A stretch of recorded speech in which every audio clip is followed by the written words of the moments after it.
Replace worry with action. Don't worry. Or rather, don't just worry. Let worry change into action.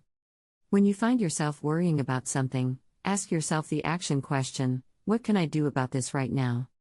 And then do something. Anything. Any small thing.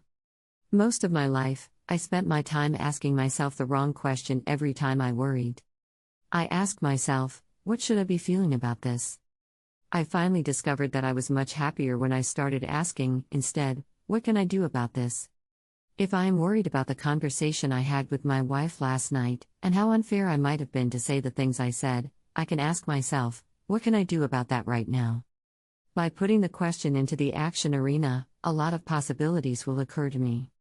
1. I could send her flowers, or 2. I could call her to tell her I was concerned about how I left things. Or 3. I could leave a nice little note somewhere for her, or 4. I could go see her to make things right. All of these possibilities are actions, and when I act on something, the worry goes away. We often hear the phrase worried to death. But that phrase doesn't reflect what really happens when we worry. It would be great if we could worry something to death. When it dies, we could dispose of the body and be done with it.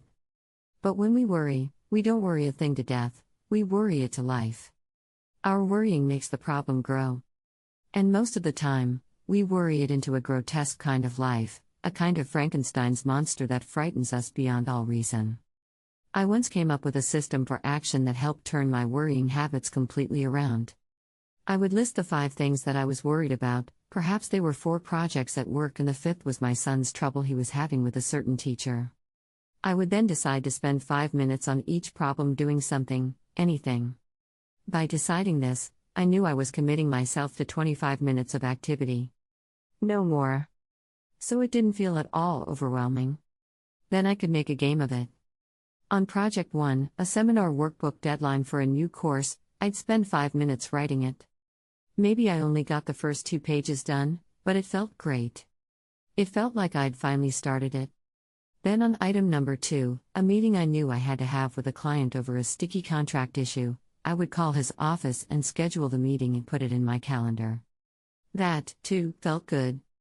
My 3rd worry, a stack of correspondence I needed to answer. I would take 5 minutes sorting and stacking and putting them into a folder that was separate from the other clutter on my desk. That felt satisfying, too.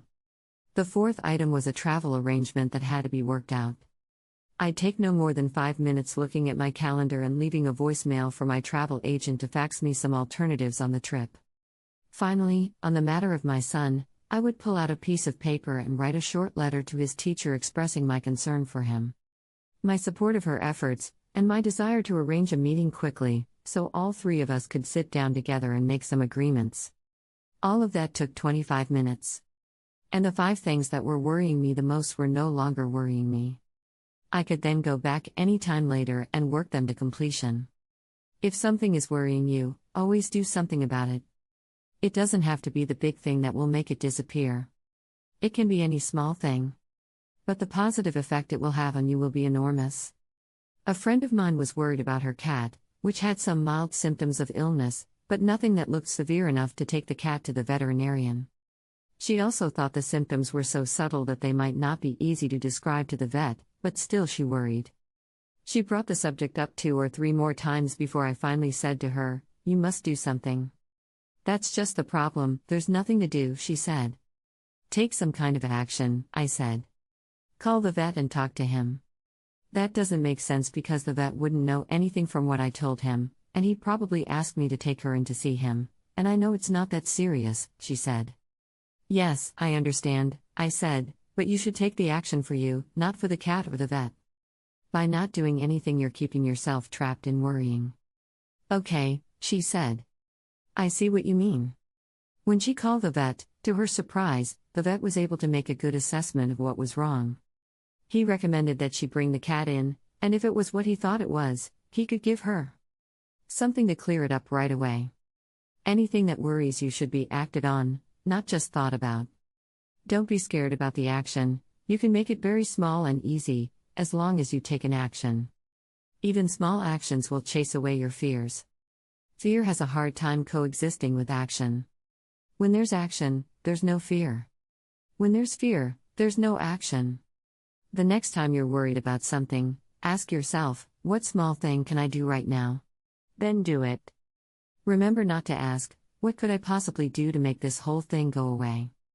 That question does not get you into action at all. Acting on your worries frees you up for other things. It removes fear and uncertainty from your life and puts you back in control of creating what you want. Just do it. Thanks for watching.